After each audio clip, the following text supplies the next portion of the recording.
Hello babies and welcome back to my channel. If you haven't been here before, hi, my name is David, and if you have been here before, thanks for coming back. My name is still in fact David. Welcome to my YouTube series called Dismantling Hate. You have landed yourself on episode 17, my goodness. So if you just love the sound of my voice, if you're interested in this kind of reactionary content, please make sure that you see my playlist of all of the other episodes of Dismantling Hate. And honeys, there are more coming, so make sure you subscribe to the channel so you don't miss any of my future videos that are coming out. I started my series Dismantling Hate reacted to a YouTube channel called Gays Against Groomers. Ew, no, David. Now there's a lot of problems with that, but I'm not going to get ahead of myself. But before we get started here, I do want to make the disclaimer that I am not encouraging you to go and leave hateful comments on these videos. You can go to these videos and criticize the very real and harmful things that are going on, but do not incite hate. We may not have Michelle Obama's arms, but we do have her attitude, and when they go low, we need to go high. That's very nice of you to say, David. But I do make this content in order to educate some of you, to entertain a lot of you, and we are practicing here, confronting this hateful rhetoric in real time. Sometimes it is hard to stay regulated when you hear this kind of hateful stuff out in the wild, and we all need practice doing that. I need practice doing that, so we're going to do that here together.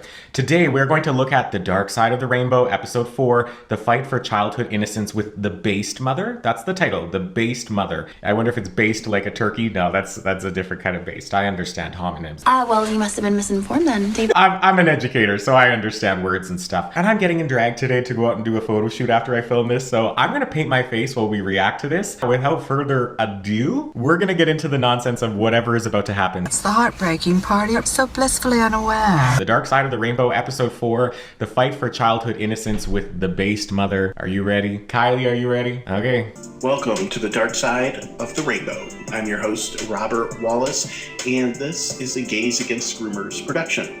Today, I have the pleasure of interviewing Elena Barbera. She's also known as the Based Mother online. You may have seen her podcast content and the other show that she did with her son, Sonny. And in this discussion, we talk about all things related to the trans agenda of grooming for children and all forms of sexual inappropriateness surrounding the matter. Like, I'm really trying not to stop every 8 seconds because this video is an hour and 20 minutes long, and just because I'm letting things play doesn't mean that I agree with these things or think that they're like acceptable. Like, so many problems right away. First of all, naming your son Sonny, jail. But second of all, relating transness to sexual inappropriateness is just horrendous, and it's not the same thing. But I have a feeling my thoughts about that are going to be better explained through the context of whatever nonsense we're about to be faced with. So, all right, welcome to The Dark Side of the Rainbow. I'm Robert Wallace, and I'm here with Elena Barbera, also known as the Based Mother online. How you doing, Elena? I'm great. Thanks for having me, Robert. Well, thanks for being had. We're going to have a fun little discussion about some of the videos that you've made, some of your activism, and your perspectives as a mother on the current set of issues. So, you and your son, Sonny, did a podcast, and it was very successful, and you guys reviewed a lot of stories and a lot of reaction videos, that sort of thing. Did you see, was there anything in particular that you saw while you were doing that that led you on to the path that you're on right now? Getting into those videos with him, and they were reaction videos where he would show me something online, and then he and I would talk about it and have this, mother-son conversation. And what I started to see was parts of the culture that I didn't know existed, because he was 18 when we started doing that, maybe even 17, and I was seeing things that I wouldn't have otherwise been exposed to. Kids watch other stuff, and I started to see that there was a lot around this transing of our youth. And I was kind this is so I took my ADD meds, so don't even at me, but my things are falling down, so I'm going to be making noises here. So if noises aren't the thing for you, then maybe go ahead and look at the other 16 videos that I have to offer at this point. Ding. But yeah, this is going to be hard. This is okay, yeah, I got it. Attention to politics, and I was getting more and more and more into it, and the culture, especially during the pandemic when we had a lot more time. I didn't spend time on Netflix. I spent time on the news and paying attention. And I started to see the mainstream media saying there were all these book bans and censorship going on. And, obviously I am all for free speech, and I am not, pro censorship. So during that time with Sonny, we started seeing clips from What is a Woman? And, seeing the culture, in the Supreme Court when she couldn't define what a woman was, when they were, during the Supreme Court hearings, asked what is a woman, and all of these things that went on. And I just got deeper and deeper and went down this rabbit hole. And man, the things that I found that are going on in our schools that are grooming them, not only to be trans, but to be sexually abused, right, starting in pre-K, just blew my mind. Again, nobody's encouraging people to be trans. Nobody is encouraging that abuse. I think aligning abuse with transness is very harmful. And I don't know if these people realize that they're doing that or if they're just really misunderstood. But ultimately, at the end of the day, does your intent matter if you are causing harm to people?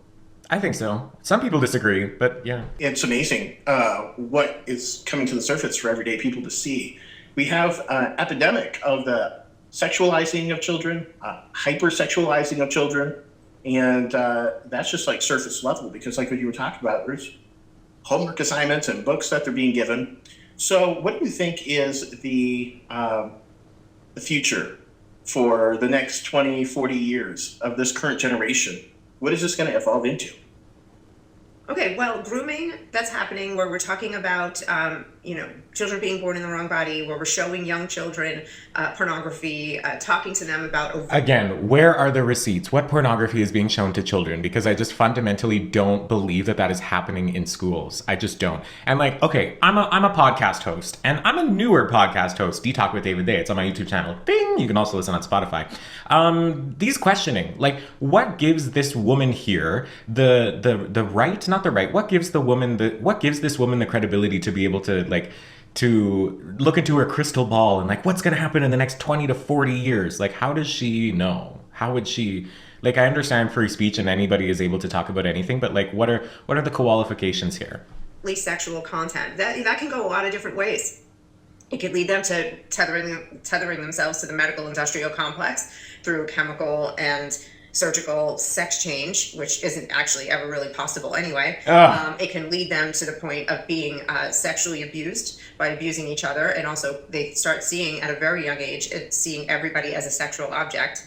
So they abuse each other. This is going to take 12 years again. It's just, to be like, honestly, at the end of the day, the only people that are talking about the sexualization of children are these like alt-right people. I don't know if they fit under the category of alt-right, but like, you are the ones that are bringing up the sexualization of children. Queer people and trans people are not bringing that up in schools. It's honestly all of you. Like, when I was a teacher, this always blew my mind. And I remember when I said this out loud for the first time, it really changed my perspective of like, as a queer person and as a feminine person who people assume is male, I'm non-binary, David Day, like they, them, you're watching my channel, it pays to advertise, but like, I never once brought up my sexuality while I was engaging with my work as a teacher. Was my sexuality talked about? A lot. Was it ever brought up by me? No, it was the kids bringing it up. It was my colleagues bringing it up. It was my administrators bringing it up. It was parents bringing it up. I'm like, I'm just existing as a human being. I'm not talking about this, but you looking at me and you visually identifying that I might be gender or sexually diverse, like you are the ones bringing it up. I'm not even halfway. This is going to take forever. It's the Streisand effect, right? So a number of years ago, Barbara Streisand was living in LA. I don't know if she still is, whatever. And she lived on a cliff in LA. And there were people from the University of Los Angeles that were coming to take photographs of cliff erosion because it was science and whatever. They inadvertently were taking pictures of her house in the study. She created a big lawsuit because she didn't want those pictures to be out on the internet. But honestly, nobody would have been able to tell that was in fact Barbara Streisand's house. But because she just made a big scene about it, then people recognized that was her house. You wouldn't be able to visually identify that that's where Babs lived. But because she made a scene about it, then people started to clue in, right? So don't draw attention to things that you don't want attention drawn to. These people are complaining about the sexualization of kids, but they're also the only ones talking about the sexualization of kids. On a grand scale, it's not happening in classrooms. Would there be cases where that potentially might happen? Sure, but it's not something that serves as a monolith for the entire queer and trans community. They're more likely, they're primed and ready to be abused by creeps in their family or their neighborhood. And it is those creeps in their family or in their neighborhood exist regardless of what is happening. So to say that omitting any kind of education that would arm those children to be able to recognize those harmful situations, omission is not education. These children need to be educated so they can get themselves not out of that situation, because I'm not here to engage in victim blaming. We're 4 minutes in. I can't. You need to educate everybody on these issues in age-appropriate ways so they can advocate for themselves, because silence and omission ultimately does more harm. Road that happens when children, in my opinion, are over-sexualized. It makes it so much easier for a predator who wants to sex traffic them because they're primed and ready to go. So there's a lot of dark paths that children can end up taking that just leads to trauma And we know that trauma leads to drug abuse and alcoholism and suicide attempts and poverty and even heart disease and cancer. Like, it's crazy when you look at the long-term studies of children who were sexually abused, how they end up, growing into adults. So are we talking about trauma or are we talking about sexual abuse? Like, obviously sexual abuse is traumatic, but the studies that you're supposedly referring to, like, what is that actually talking about? It's just all this pejorative, infantilized glitter speak that are in place of actual morals. I'm really already frustrated with Miss Elena Barbera here. Who need so much work just to get back to, like, able to function in society. Yeah. So yeah, 20, 30, 40 years, we're going to have a massive population of children who are just whacked out of their minds and don't even know how to get through the day. And in public school... If we're talking about a generation of people who don't know how to get through their day and are whacked out of their minds, how about we talk about the generation that these two people are a part of? Like, this post-World War II, don't talk about your feelings, shove it down, not crying is a sign of strength kind of nonsense. Their generation is the one that can't make it through the day because they're whacked out. Like, that's a generalization, but still, come on now. We've got at any given time 50 million children, and we're setting them on all of those different paths every day, all 50 million of them. What is that going to look like? I don't even think we can really imagine how bad it's going to be. Right. It's just going to, like, grow. What's the word? Like, I'm a podcast host. I'm not going to shame this man, but like the cadence of his speech and everything, like, what? I've had it. I've had it. Explode. Yeah. just like destroy like a mushroom cloud. I mean, we can't, and it sounds like I'm exaggerating, but I'm not. I mean, we're talking about 50 million kids, all of them being taught about, to focus on their sex and their genitals more than anything. That's what we're doing. It's like the other woman from one of the other videos of like, children aren't learning cursive, but they know what gender they are. And like, oh God, I'm not gonna be able to afford to stop every 2 minutes here. So if you hear something that's shocking, just look at my facial expression and that will tell you how I feel, because I can't stop every 2 seconds. It's bonkers. Bonkers. Yeah, it is. And you mentioned something very interesting, that it's not even possible for these people to transition into the other gender. And I just was talking to Dr. Eitan Haim recently, who made the same point, that how can the kids give informed consent if the thing that they're consenting to isn't even possible? Huh? Yeah. It's criminal what's happening to these children. And, I think the last number I heard was, we're looking at it, the transgender medical industry is somewhere around $4 billion a year in revenue. Don't you dare. That's what I heard. It could be a little higher by now. That's, it just, to me, it all just feels like a money grab. And we have states like Maine that are trying to make it illegal to sue a doctor for malpractice if they do this to a child. So that's a bill that's in play in Maine right now. So they know that the lawsuits are coming. And they're trying to set up the law to protect themselves from it already, because they know that what they're doing is unfounded in science and it's unethical, but it's making a lot of people a lot of money. Yeah. And by the way, I remember that word that was going after, exponential. Exponential development. Did he just say exponential? Somebody get him a thesaurus. Here's everybody's going to be comfy as a toaster, and then what do you... Comfy as a toaster? Is this real life? Am I... What?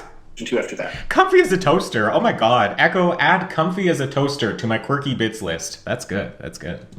Yes, but people like you, organizations like Gays Against Groomers, you're out there like going into the state houses, protesting, sharing the knowledge, spreading the word. And that's what I want to do. I just want to I'm the frying pan that wants to hit everybody in America over the head with the knowledge and say, wake up, wake up. This isn't just something that you saw on TV that's happening somewhere else. This is happening in your town.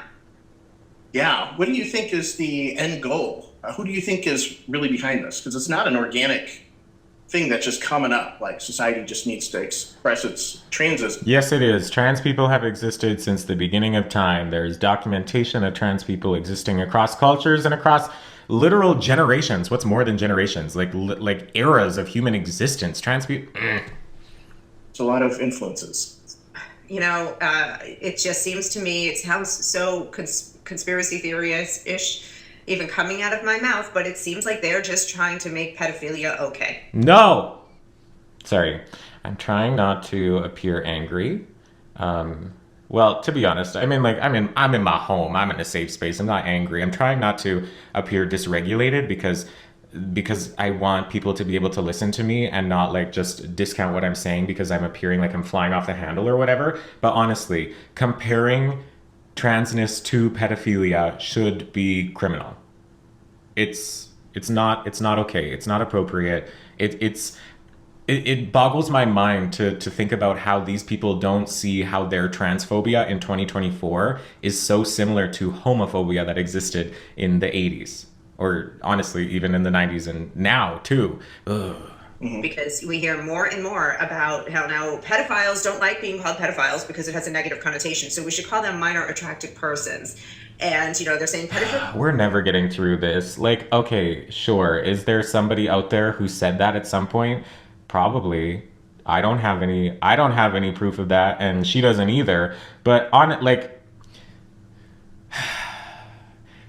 pedophilia is not a sexuality, and if somebody is saying that, I would disagree with them, and I would think that if somebody is convicted of pedophilia, go to jail. Absolutely. Held accountable to the fullest extent of the law. It is criminal. Jail time, like they deserve lots of bad things if that's the behavior that they're engaging in. I agree with that. But it's two separate things, and it's a mark of immaturity and a lack of education when you have a problem and there's something that you don't like. And you're thinking, of course, the thing that I don't like is the reason for this problem, when they're not connected. It's not connected. Being trans is not your sexuality. How do these people not understand that? It's just another sexual orientation that we should accept. You know, sure, we should try to stop them from harming children. But this is the slope that we're on. First, we call them something nice, then we accept them, and so on. So I really think that that's where we're at. We even hear cases of where sometimes sexual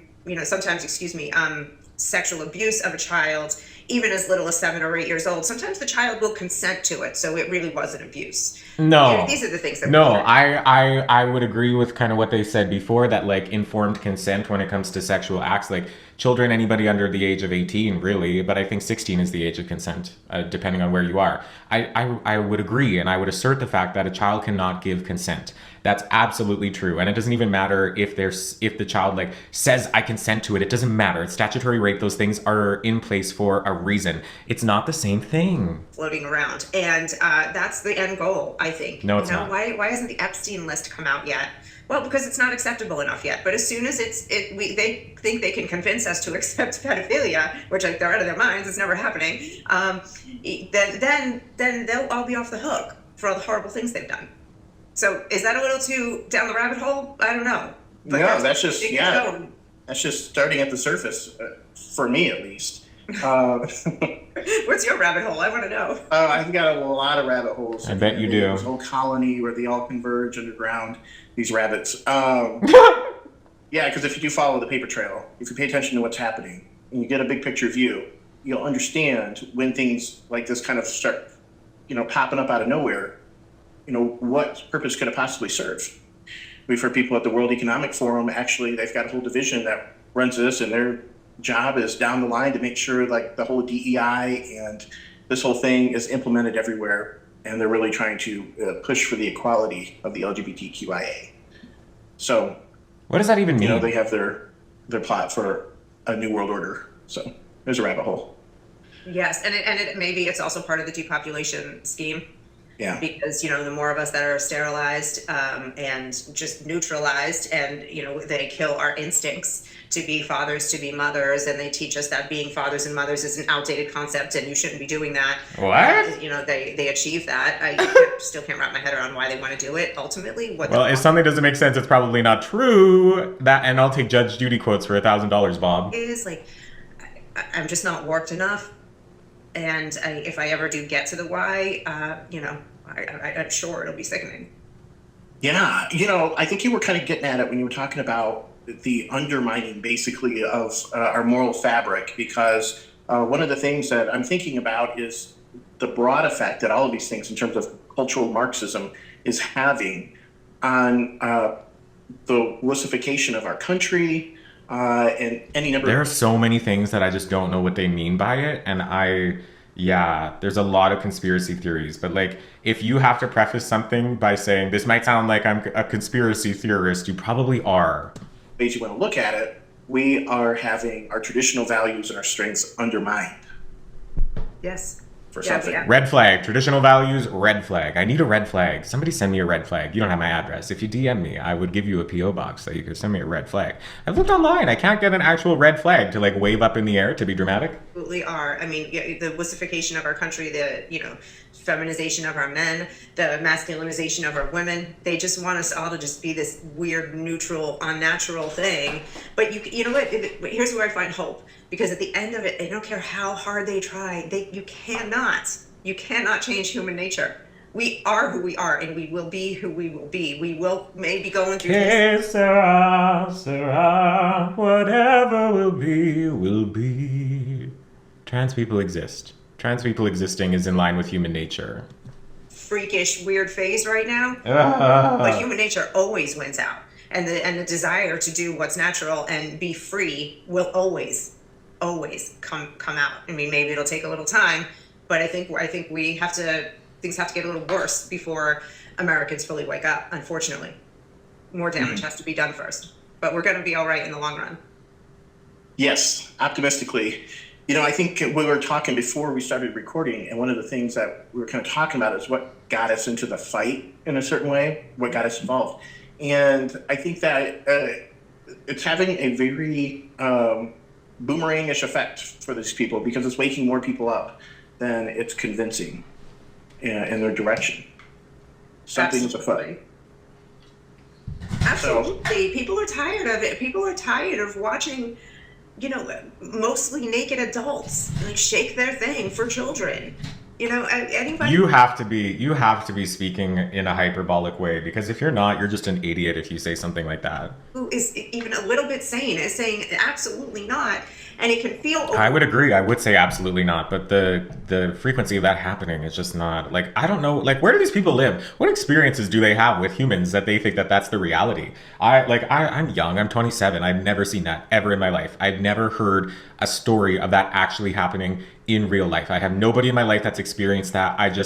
Am I existing in a vacuum? I don't know. Is that happening all around the world and it's like a huge problem? If it is happening, that is a problem. I would agree, but I just don't see the frequency of that being as frequent, and get me a thesaurus, as these people make it sound. It's a fear tactic and it's transphobic. And they can make the people who want to protect children feel like they're in the minority, but they truly are. They're just all quiet. They're all just sitting there at home protecting their children. And this minority of people who want to sexualize kids, they're actually pretty small. They're just extremely loud. People need to remember that if once the rest of us all stand up at the same time, it's going to get weird for the other side, for the other team, very fast. They're going to get very quiet very fast when they realize how outnumbered they are. Yeah. I'm hoping it doesn't come to civil war on our local streets because give me a break. Everybody's been led down their paths through their media bubbles. But if we don't have our conversations about our country, what we have in common, our philosophical beliefs on things, it used to be like, oh, you don't talk about religion and politics at the dinner table. But then when you think about God and country, when you think about what is your moral basis and what about your patriotism? What about the country? And so that's really what seems to be like under attack. It's like, this is almost like it's a distraction, but it's an important thing that, they got us on, because it really does mess up a person from the inside out to grow up in this environment. If we don't talk about it. Can you even imagine? You are the ones who are messing kids up. Growing up in this environment, and you hit on something with saying that we were taught not to talk about religion and politics at the dinner table, in the boardroom, or anywhere. And in the boardroom, whoever came up with that one is a genius, because they planted a seed that ruined American society. Americans should be involved, and we should be having important, intelligent, informed conversations with each other about politics and about what's going on. And we should be talking about God and religion. Finally, there it is. It all comes back to Jeebus, doesn't it? What it's come to now is that we're so unpracticed in having those conversations that everyone is just so emotionally charged, and they can't even have the conversations anymore. And it did a great job of dividing us by having us all say, oh no, we won't talk about that because we don't want to offend anybody or ruffle any feathers. We wouldn't be ruffling feathers if we had the conversations all the time and we knew how to do them civilly. But that I agree with. We need to have these conversations, and that's why we're here. and it was great. And now we are divided, and we know what happens. Divided, we fall. So, man, that is. I always say, man, that was some evil genius stuff. Whoever said that. Yeah, we're not equipped for the conversations, and so we get offensive, and it gets emotionally charged, like what you're saying, because we can't defend ourselves. We don't know the right words. We don't know the facts we should know. The other thing is, we're actually a constitutional republic. We're not a democracy. And that's the other thing, is we've got the subversion of speech there, too. By saying that, we're one step closer to socialism. So it's like these issues are really being used, whether it's like the social justice issues around race or around the gays or trans or whatever. It's being used in order to create a sort of division and a blind from what's actually happening. Look at what's happened over the past, let's say, I don't know, 5, 6, 7 years. We had the Me Too movement. Oh, that was all the rage. And then we had the Black Lives Matter movement, all the rage. Both of them dead in the water, right? It's very hateful, and I hate to say this, but these people like minimizing the Me Too movement and these people minimizing like the Black Lives Matter movement, those kinds of statements, by like minimizing those very important, necessary movements, are horrendous. But it does make me feel better, because they're not just against gay people. They're not just against trans people. They're against, what are they against? Everyone? Everything? What's the root here? Like, I don't get it. We had, people fighting over vaccines and masks. Then, now we're fighting over trans things. Now we're fighting over, Palestine and Israel. And we're fighting over, with the protests in the street, people gluing themselves to the street and closing down bridges and tunnels. Like, it's just they just do the same thing over and over and over and just dress it up. Who's they? Isn't your community like doing the trucker rally and closing down bridges and parking their tractors in city hall things? And like, it's just, how do you not see that I got these new brushes. They're I don't know which one to use. I'm very excited for this. I'm going to match my makeup look here. I'm going to match the colors of this. I'm going to do, I think, the red, yellow, and orange. We're going to mix that. Oh, I want green in there too. I don't know. We'll make it happen. But I got these new brushes. I'm very excited to use. So sorry if you hear brush noises. But maybe it'll distract you from the nonsense that's going on here. In a different banner. And people just buy into it. Like, how did we get to just be such emotional, like creatures with no intellectual, rigor, say, to look into both sides of an issue. Sing it, Everyone's sister. just out there screaming. And so what we have to do as people who want to make a difference is try to cut through that noise and not just be more noise. Try to, one by one, it's kind of like, as a Christian, like discipling, like you kind of just have to have small conversations and plant little seeds here and there and hope that people will say, tell me more. Tell them something bad about, when all these things about what's going on with children and how dangerous these chemicals are that they're giving them for puberty blockers and how untested it all is. You want to tell them everything, but you just give them something to chew on. Maybe they'll come back for more. And we have to find a way to do that, but do it fast also, because these children are being harmed at a rate that we can't keep up with. Yeah, and that's the one advantage that you have, that Gays Against Groomers has with social online video content media. We can immediately show people things that they would not believe. And I've told people things, they're like, oh, that's not happening. And then you show it to them, and they're like, and I say, now is that okay? Is that drag show okay? Is this, Yes, a drag show is okay. Why is a drag show not okay? If it's not appropriate, if it's not age appropriate, then kids shouldn't be there. But like, this is what always gets me too with these kinds of people. Like, okay, there is drag content that is not appropriate for children. There is also music that is not appropriate for children. There are movies and TV shows that are not appropriate for children. They still exist. Your role as the parent is to keep that kind of content away from your children if it is not appropriate for them. Cartoon pornography in the book, okay? No, I would say this is okay. I would say this one, like, well, this is happening all over the place. And so in that way, we can really have like a really quick effect with the evidence. But in conversations, it's like you just got to drop little crumbs. Right. Even though there's so much, I just want to like tie people to a chair and like put them in a movie theater and show them all of it. Yeah, that sounds. Yeah. I've got the documentaries lined up for that. Yeah. Yikes. Little popcorn in their mouth. So have you you're the one who's talking about tying people up, girl? Like, what is going on here? Experienced a lot of pushback normally, and when people talk about the issues around the trans gay ideology, you get a lot of diverse opinions. What are some of the things that you've heard that make you think, I don't know how much hope there is, or I don't know how far gone people are if I have to explain this or that to them? Some of the, so I was talking, what started my journey with making this film was, really just getting all the information and having it come at me and just being angry about it. And then last summer I was sitting around the Sunday dinner table with about a dozen family members. And one of my family members has worked with children and defending children for, decades, probably 35 years. And when I started to tell her about what's going on in the schools and the pornography, and she said, that is not happening.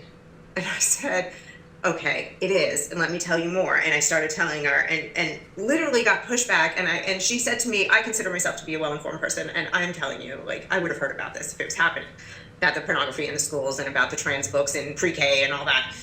And those are two separate things. Trans books, a story where it involves the story where it involves a narrative of a trans person, that's appropriate. Pornography, inappropriate. It's not the same thing. It's a false dichotomy. No, false equivalency. I felt so frustrated that somebody who works with children was shutting me down. And another cousin of mine across the table started pulling things up on Google and being like, no, here it is in Oregon and Tennessee and Montana and Texas, and pulling actual news stories up about, validating whatever. All those states you just said, I'm pretty sure, red states.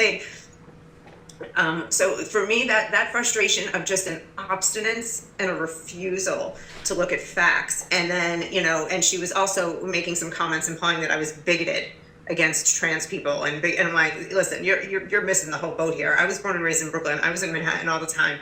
I saw more what we called then transvestites than the average, American did, as a child. You being around trans people doesn't mean you can't be transphobic. There are trans people who are transphobic. We're going to look at them later in a different episode of Dismantling Hate here on my YouTube channel. Ding! Just around in New York, you go into the Village, and that's where everybody hung out. So, I never thought anything of it until they went after the kids. And that's when it became a problem. If trans adults exist, then trans kids exist, and they need support. In my life. So that being called a bigot and being called a hater is frustrating. Having my Christianity thrown in my face is frustrating.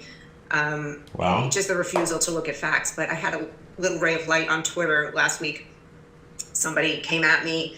Somebody with all the flags in their bio, all the pastel flags and all the trans whatever, and it really came at me. Called me just a crazy bigot and all this, and said my film was full of lies. And I said, I can tell you haven't seen it.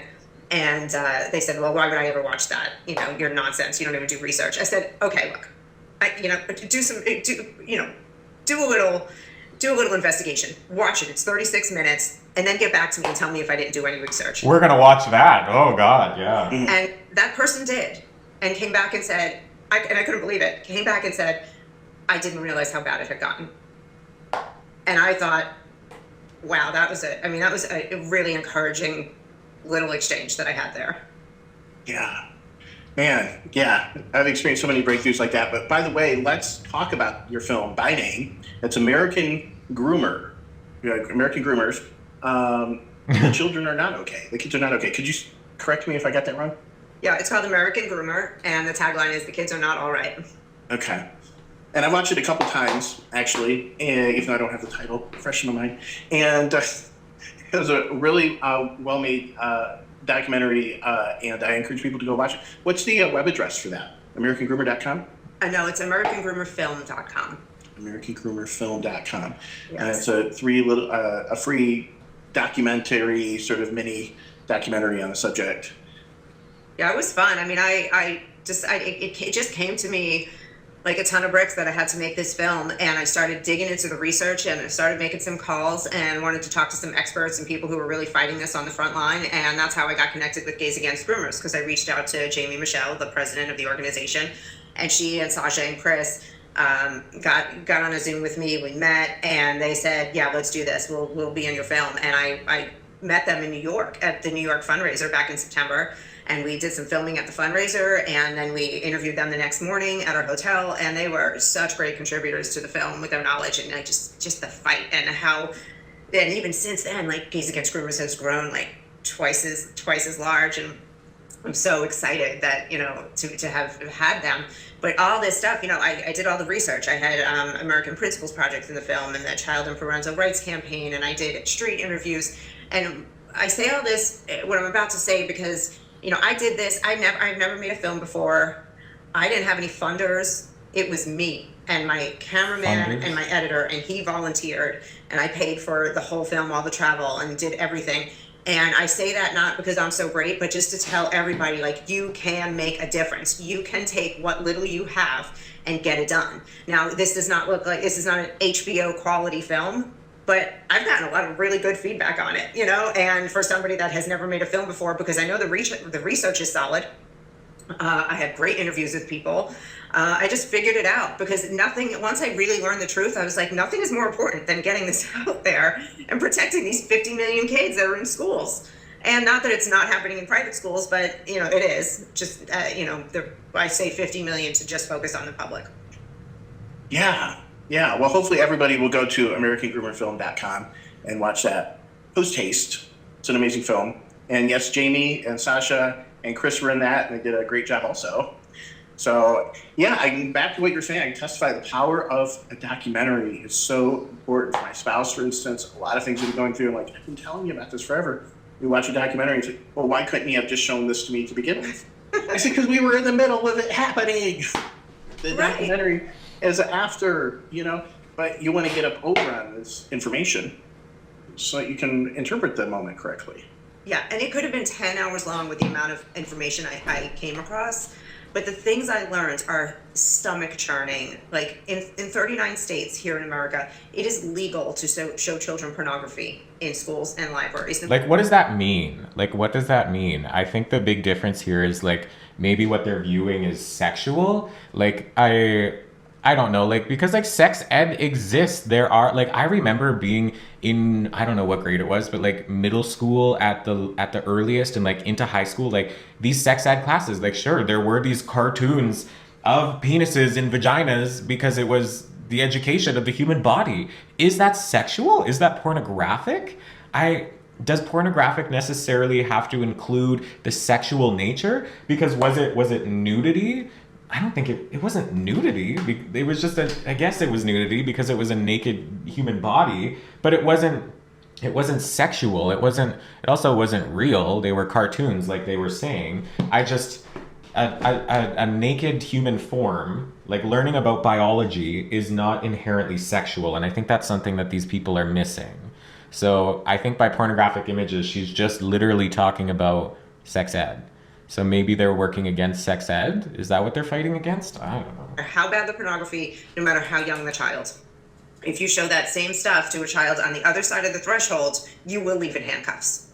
So it's harmful to children on one side of the threshold, but in schools it's okay. How did those laws get passed? I talk a little bit about that in the film and how we came to that. And there is really no solid explanation for it.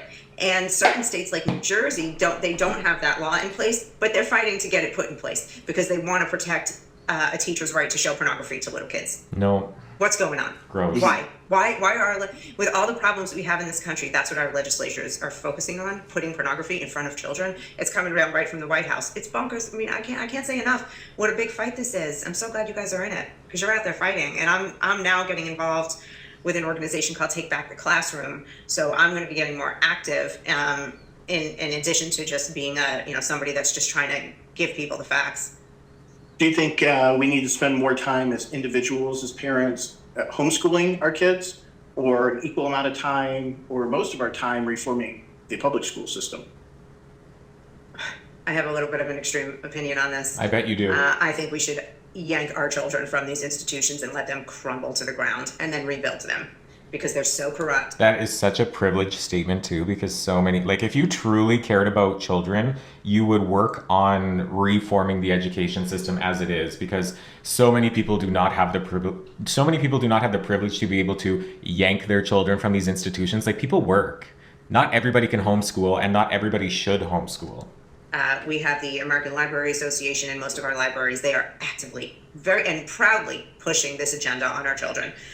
We have the teachers' unions also actively and proudly pushing the agenda.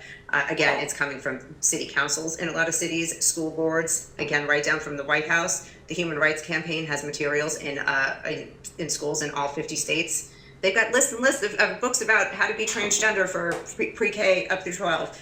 Not how to be transgender, it's just stories about trans people existing. The story doesn't necessarily need to talk about how they're trans, but representation matters. So it's so insidious that you can't send your kid there 8 hours a day and then come home and spend an hour with your kid at dinner and think that you can undo the damage that was done in 8. You can't. We got to get the kids out, let it fall apart, and then rebuild it if we want it at that point. But homeschooling, actually, the more I learn about it, those kids are thriving. They're doing well. It takes 2 to 3 hours a day to homeschool, and then you just get to live your life with your kid. If you're blessed enough to be able to, make the sacrifices to afford to do that. Yeah, there it is. I didn't do that. My son is 20 now, but if we were in that situation, that's what I'd be doing. I want to hear from her son who's 20. I want to see what he thinks about this. That would be interesting. Absolutely. Yeah. Nowadays it's too corrupted, and they won't even let the teachers graduate unless they've kind of like sworn their oath to the social justice. No, stop. You better stop. Your mentality. And then we have all the controversy around all the politicians who somehow inexplicably find their way into offices where no one in the town seems to like them. And then they happen to be the one who wants to push the whatever initiative, the Smart City Initiative or the globalist plot all the way down. And you got the doctors and everybody saying, hey, we have to affirm, and everybody's gender. So it's kind of like, everybody's been infiltrated so many levels up above, even what we're dealing with. And we got to get back to like putting our focus on like, why is this happening? Like, what are they trying to accomplish? And we touched on that. So, but we got to get involved, right? We got to get involved in whatever way. Like, you're doing your activism, you're spreading the word out here. Everybody's got something they can do. And if we don't all partake, we're going to be like a silent majority of people who remain silent during the ugly. You are neither silent nor the majority. Of times. Yeah, and like people don't realize they can pick different ways to get involved. Like, okay, you can invite 10 other parents over to come over to your house and watch my film. Go listen to, share Gays Against Groomers podcasts. Go to a Gays Against Groomers event and what I wouldn't give, strap me up with a vlogging camera and send me into one of those. It's coming. I'm going to. It's yeah. Support them. Find an organization like Take Back the Classroom and become their volunteer army of parents who are getting porn taken out, actively getting the porn taken out of schools. You could probably add to that list. Like, there's small and bigger ways. Run for school board, run for a city council seat. Those are more time investive, investments, but it's very simple to just get started. Mm-hmm. What would you add? Would you add anything to that off the cuff list that I just threw out there? The only thing I would add is anything you can imagine that you think you could bring to the table, something that's not being done, something that, I don't want to do that because, nobody's doing it that way. Maybe you need to start doing it that way. I know I myself got into this whole thing just because of seeing it happening. It was like an automatic magnetic effect for me that if this is happening, I have like a de facto responsibility to be on it, but there's no way it's happening. And it is happening. And so it kind of cleared my schedule for me and wrote the script for me and guided what needed to be done, just because it's like, in what universe are we not doing something about this? I can't believe it's happening. So, and I know that's how you got activated. You just saw it was like a legitimate issue, and then got to do something. Yeah, and tonight I'm sitting having a friendly conversation with you and smiling, but sometimes I get like flipping table mad. Like, how is it that we are in a fight to just protect children's innocence? Like, this isn't normal. This is insanity. This is, where like I get all, Jesus, and I'm like, are we this is the battle of good versus evil. Not everybody resonates with that message, but like that's how, that's where I'm at, because it can't be anything but just pure evil to take away kids' innocence and want to hurt them. I don't understand. And yeah, I get crazy when I really start to think about it.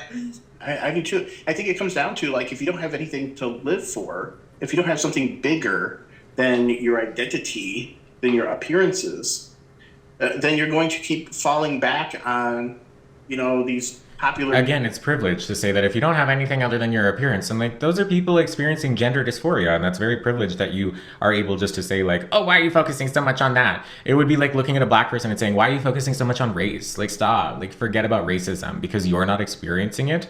Do we have any perspective taking skills? Do we have any privilege? Do we have any understanding of privilege and how it serves you as cis people? Or, social justice causes where you can be a victim, where you can be the hero and the victim, where you can fight back and be the underdog who is eventually supported by the government who was supposed to be the one keeping you down or something. I don't know. It gets convoluted at the end, so we don't ask questions. But Sorry to laugh, but you're so right. It's so absurd. It is comical, and it's good to laugh about it, even though it's really harmful. yeah, it's an unfortunate world of contradictions that we're in right now. And so something you were touching on earlier, we see that the acceptance of the LGBTQIA and all of its various forms is leading generally towards a normalization and an acceptance of the MAPs, the minor attracted people, aka the pedophiles. Ew. So can you draw some more correlation? I'm a queer person. I'm in that community. I do not accept pedophilia. I do not think that's appropriate. I do not think that we should be using language that makes people like that feel more included or less. However, like, it is what it is. It's horrendous. It's disgusting. It's against the law. It should remain that way. It's not the same thing. Between how the grooming activity that's happening in schools is ultimately leading to an acceptance of that. It's not. Sure. So when you start telling young children about explicit sex acts, and you start telling them that who they're sexually attracted to and their self-pleasure is the most important thing, and STDs are no big deal, and these are the things that it's not that STDs are no big deal, it's STIs. Come on, now let's use that. But also, like, do we need shame around that? We don't need more shame around anything health related like that. So yeah, there shouldn't be shame around STIs, but there still needs to be the education. It's not that it's no big deal. It can be a big deal. People need to be educated on it. Again, you can't have omission as a form of education, because then you end up with what? A bunch of pregnant Christian teens. From the most common books that are controversial. When you start saying that you should be talking about sex with everybody, that you should be masturbating in front of your boyfriend, even if you're in junior high or high school, because it's sexy, what you're doing is you're just taking things that are meant for adults and you're making them for children. So you're breaking down barriers. And this is what grooming does. It breaks down barriers, and that way when the creepy uncle comes along, or the creepy neighbor, or the sex trafficker, and they start, they don't have to start at square one with teens. No, they would have to start even farther. Like, okay, there's a few things here. This might be a hot take, but I'm going to say it. Teenagers, a lot of teenagers. No, I'm going to say this for me. When I was a teenager, I was engaging in sex. I wasn't educated on any part of it, so I made a lot of decisions that put me in harm's way inadvertently. I would have been such an easier target for a predator because I didn't have any of that knowledge and information. If I was taught in an age-appropriate way that does not involve pornography, that does not involve, honestly, even talking about explicit sex acts, but if I was educated in such a way, it would have made that harder for a predator to have access to me in that inappropriate way. How do they not see that? Innocent child about sex, they can kind of, they're coming in at, like level 5 already, like, oh man, this kid's primed. And they only have to just very quickly develop a trust with the child, and then get the kid to start keeping secrets and build that wall between the kid and their parents goes up much faster, and they're primed and ready to have sex with the adult. So that, what it does is it just makes that path so much easier for pedophiles. And so when we're doing that to kids in schools, and parents think that they're dropping their kid off to learn about, science and math and reading, but yet here they are having conversations about the teacher's sex life. No. And that's inappropriate. That's inappropriate. Absolutely. I can agree. That's me getting on board with that one small thing she said. Teachers shouldn't be talking about their sex lives in class. Of course, I agree. But that's not equated with the queer community or the trans ideology. Am I making sense? Am I drawing that correlation there? Unfortunately, so the kids are ready. They're just primed and ready to go when a pedophile wants to have sex with them. Ugh. Exactly. You sow the seed. What's that? I'm sorry. And then you add to it, then they come home and they go online and they're seeing this stuff online. So it's just reinforcing what they're being taught in school. Well, And it seems like if I'm looking kind of like at a gradient, I remember about 8 years ago or so, I was over at one of my friend's house and his, I don't know, 6-year-old little sister he left the room and she came into the room and she started singing "Loosen Up My Buttons, Baby." Remember that song? Loosen up my buttons, baby. Okay, Yeah, so she's when you doing sing it now, yeah. Yeah, she's doing that. She's starting to literally undo in front of me, and I was like, I said, stop. You got to go. And I told my friend, I said, what's going on? Just the TV raising her.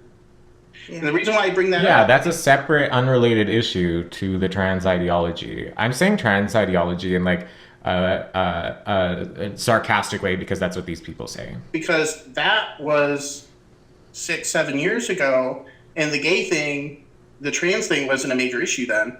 And so now you go from kids just being generally sexualized by MTV or whatever to now they're being gay sexualized. They're sexualized and you have the gay trans component.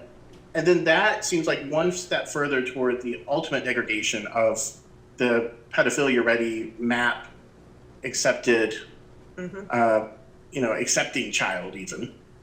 Right, because they're telling kids to have sex with everybody. So No. even a straight child is now being convinced Are you to have kidding? sex with now anybody. A man, a woman, a man who thinks he's a woman who thinks she's a man, a furry, just have sex with everybody because everybody deserves your love and affection. And that's traumatizing. It's as bad for I have heard personal stories from gay friends who had straight sex at one point and they were like, it was really gross. It wasn't for me.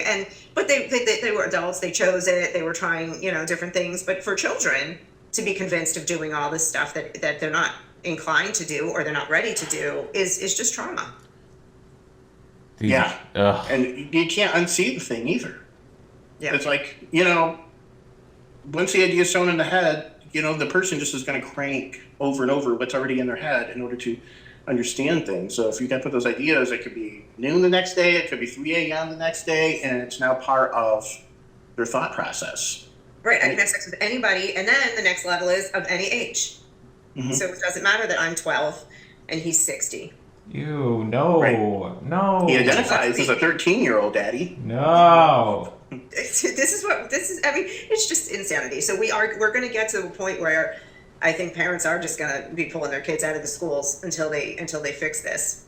But we also have to pull our kids off the internet. I mean, there's just so much poison in our lives. We have to pull ourselves off the internet. That I agree with. There is a lot of unsafe stuff on the internet. Hey, I'm a full-grown adult, and I'm not always safe on the internet. So I can agree with that.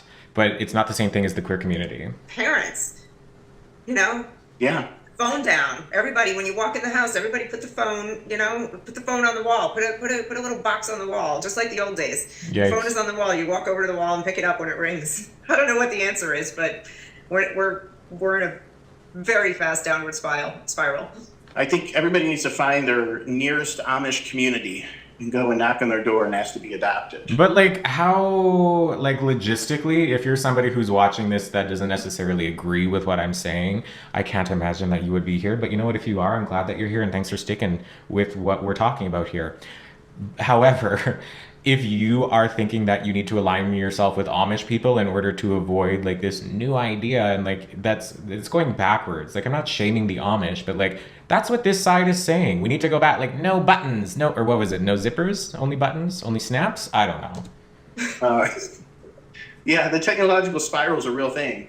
And it's not... Because then at some point it becomes information control. And I can get on board with staying offline or modifying your presence online because of safety. But then when it becomes information control, that's a completely unrelated issue. managed in a very wholesome direction. So, you're right. Not only are they going to see it in schools now, they're going to see it in the TV shows and movies, but they're going to see it on just the general internet. And some teachers are actually using that as a justification for talking about this now because they're saying, there's this one video in particular I saw, this woman's like, your parents aren't even watching your kids and you let the internet raise them, and so they're bringing me these questions, so this is more of a reflection on you as parents or on where the world is than Well, it says about. no, like I don't agree with that, but I think it is challenging as a teacher to be asked those questions, and sometimes those questions can't be answered in an age appropriate way when you're at school. I've had so many kids in an educative context ask me questions that I just legitimately can't answer because I'm not willing to put myself at risk for that. So you not educating your children puts them in that position where they're seeking out information from people like a trusted adult in a professional setting who can't answer. So then those kids do not have the information. And then where are they learning that? They're learning that on the playground. They're learning that from their friends. And if you think the information coming from a liberal teacher is bad, you would be shocked at what those friends have to say, because they're learning it from older siblings who learned it from who learned it. Just, you follow the grapevine and then it's just the message is completely lost, and then they're learning some nonsense stuff. Is the teacher. And there's. That's what I'm hearing too. Yeah, I mean, there's some truth to that, but, the solution to the problem isn't to add gasoline onto the fire. Like, okay, let's just help you cultivate all of these thoughts that you've been given about, various sexualizations and, codify them so you know how to use them appropriately. I don't know. It can't be, you don't want to, support that stream of thinking. You also don't want people to walk away with odd ways of thinking, but you definitely don't want to graduate them through a school of, mastery on these bits and pieces. What you said is key. We'll teach you how to use them appropriately. Kids don't know anything. Their brains aren't developed. You can show kids know so much, and it shows how uneducated somebody is by saying that, of like, kids don't know anything. Kids are so incredibly smart. Every guidebook and every rule for everything how to be safe, and they don't use them. Kids, think about how you So you're telling me the way that education is currently working isn't... So you're telling me the way that the education system currently is formatted isn't working? I agree. Do you think we're going to fix it by going back in time where mental health issues, statistically, were worse than they are now? No. We move forward, not backward. When you were 17, we don't know anything, and they're very, very big on taking risks and thinking that bad things won't happen to them. And, here we are teaching kids, like in this book here, let's talk about it. This is one of the more famous ones. There's a whole section on anal masturbation and other ones on kink and, getting tied up. Sure, I would agree. That shouldn't exist in schools. Period, full stop. What school was that in? What are the receipts? Show them. And dangled from the ceiling. Wow. Kind of sex. like in middle school. Now, middle school starts at age 11, did you need to hear any of that stuff in middle school at any point ever? I mean, I'm almost 40, and I see and read so much from these books that have never even crossed. And I mean, I'm not sheltered. I don't have virgin ears. It's not like I don't know stuff. But it is literally that far. It's a whole other, like you were saying, their kinks, they are their fetishes, they are these and I've gotten this far without knowing about any of that. You're talking about knowing about that at a young age when you're already experimenting or thinking about that. Somebody call the police. Right, and then you ask your 25-year-old neighbor about it, and then the neighbor says, "Oh, come on over, I'll show you." This is, we used to teach our children, if anybody talks about this with you, you let me know, because they're a sicko and they shouldn't be talking about it with you. That means you're in danger, and don't let them tell you not to tell me, because that's... So you were talking to your children about sex and things that they should be aware of in a world where somebody might be trying to take advantage of them? Oh my God, can you hear me blinking? Flag, that's what we taught kids. Now we're teaching kids in school. Oh, you have a secret? Oh, you want me to call you by a different name? And we'll just, you'll be something completely different, and you want to talk to me about who you're sexually attracted to, that's fine. You can tell me in secret and we won't tell your parents. And they're saying that's virtuous. Mm-hmm. That's how far we've come. So fast. And if you look at other countries around the world, they're all starting to push back on it. England just blocked nationally puberty blockers and gender assignment surgery on kids. And, right, yay, England. Yeah. And, you guys are helping to get that pushed in states all across the country too. So the rest of the world is may have swayed a little bit, but most of the world really never even came down this nutty path that we're on. They got to be looking at us going, what the hell are they doing in America? And this is why, correct me if I'm wrong, it was either Guyana or I think it was Uganda, where they put a law in place recently that's really extreme, where you can get the death penalty for being gay. Yeah. And now that's something we would never do here. That's insane. That's to us, that's just We can't But how do you not see this heading in the same direction? wrap our head around that kind of cruelty.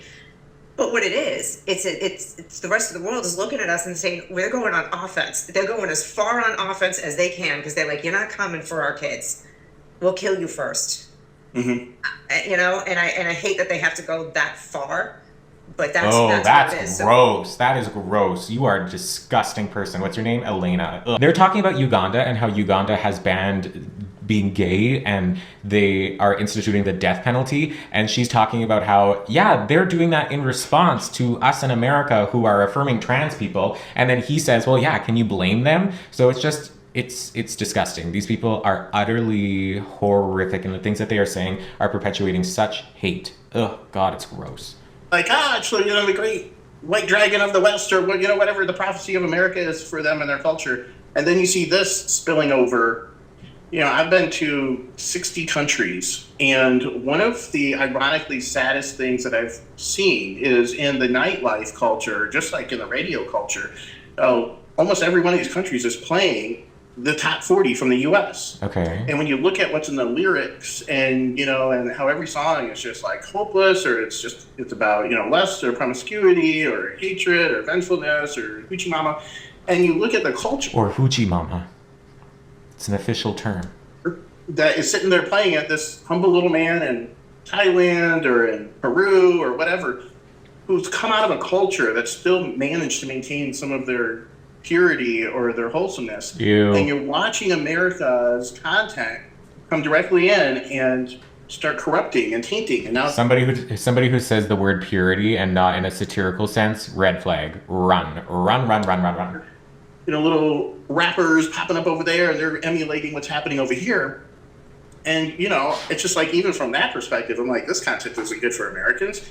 It's doubly bad for these people who are like, have no notion of and so, what are people who are against this in other places supposed to think about a part of the world where it seems that it's being embraced, and that they only have that image because the media is run by individuals who, are charged with propagating, supporting, and uplifting this message. So, the vast majority of us who are standing against it, we're not making it to their headlines or their newspapers over there.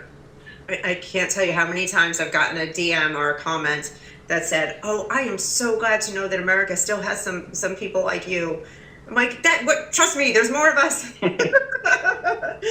Because you are, and that just proves your point. All they see is insanity. It's Ringling Brothers over here to them. Yeah, it is. And, we turn it down and we're surrounded by it. We're a little bit more used to like navigating to where we want to go. But, it's like the highest, production value is put in Hollywood, music and Hollywood movies and TV shows and things like that. And so when the rest of the world gets it, like, state-of-the-art quality, sounds, technology. And that's, the Trojan horse where all of the brainworms are, going to be downloaded from. So, brainworms. There was this joke somebody was making a while back about that. Well, I don't Call it what you want. I'm sure it was actually great. Makes perfect sense. Yeah. Yeah, And so, anyway, I feel bad for the rest of the world. I understand why they feel the way they do. But, we're not going to help that through our tacit silence. Our silence is taken as a tacit agreement that all is well. It's not bad enough for me to say anything. I'll go along to get along. So, at the very least, say something. I don't know how we got here from a generational standpoint. So I'm Gen X, and we were all like, no, we're not taking anybody's crap and all this. And now all my Gen X friends are like, yeah, I'm just a few years from retirement. I don't want to rock the boat. I got my third ones in college. I'm almost through. I can't afford to lose the job, or, upset the apple cart in the mom droop or this or that. I'm like, what happened to us? We were tough. We were the twisted sister. We're not going to take it generation, and now we sure are taking it. I mean, that's what I'm trying to do. I'm trying to wound people's pride a little bit. Be like, I remember when you were tough. Come on, come back. Yeah. I mean, you got to spar them on somehow. It is so sad that we do not want to take any personal risk or expense to speak up for the truth. I think that really goes back to the whole you got to have faith in sound. Come on, because otherwise, why would you stand up to be persecuted for a truth whose, true hero or, true advocate, is just some sort of like an imagination. Like if you don't believe that it matters, that there's a reward ultimately, it's no secret we're going to die one day. It's like, what do you think you're carrying with you? The contents of like your soul, I don't know where you think you're going to go, but, protecting your job and these sorts of things at a time like this, I mean, this is not even a small thing, just to let pass. And it's also not such a trivial thing that I think people need to worry about being like left high and dry because, they went down some crazy route. It's pretty clear. It is pretty clear. And, pick a battle. Like, if this isn't for you, like, yeah, we have a few battles in this country that are really changing, dramatically about to change our way of life. And if we don't win all of them, it's not just this, it's the immigration front. It's the, the 2A. We have so much going on. Like, pick one of them. Get involved. Yeah, be hateful. Be hateful to somebody. Go out there, pick somebody to be hateful for, and make their lives difficult over something they don't have control over. And we always grew up hearing these stories of our founding fathers who sacrificed so much for what they for freedoms. So that we can have these basic rights to live in unencumbered by the government and raise our families the way we want. And again, we got really comfortable. We went on autopilot. Things were easy. Well, they're not anymore, and we have to get uncomfortable and be the generation that stands up and saves this country. For us, it's saving the children. That's our battle. And it's so true. This is not everybody's cup of tea, but there's places for everybody. And so if you're sitting there listening, and you're thinking to yourself, whatever little I'm going to do won't matter, won't be noticed, it won't be accepted or appreciated. I mean, those are the lies of a dark place in yourself, because as soon as you actually show up and you start to put your voice to your beliefs, people are going to rally around you. They're going to appreciate you. You're going to be inspiring people in unusual ways. Not if you're hateful. It's going to show you that just showing up is half the battle. Absolutely.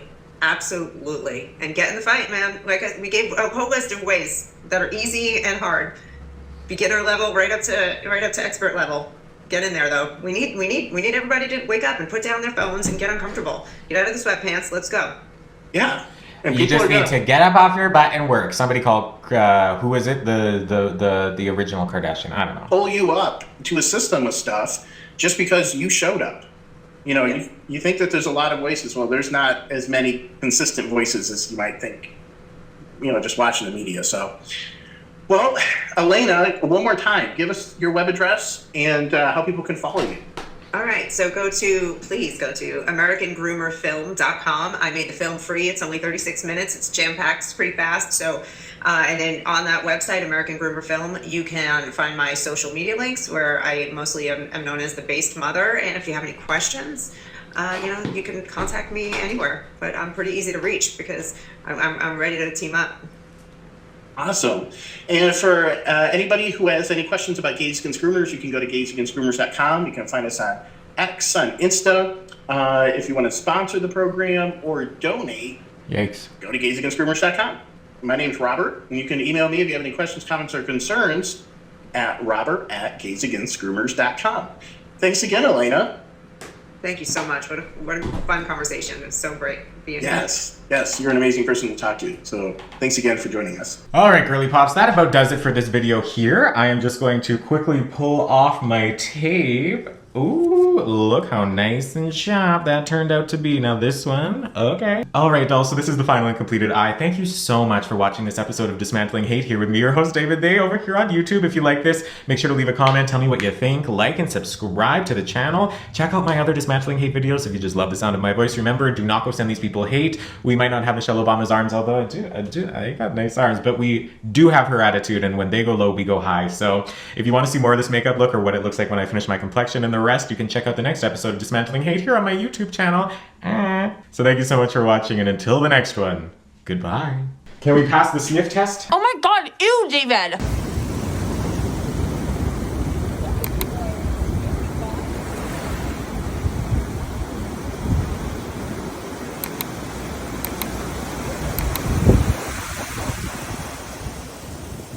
Honestly, David,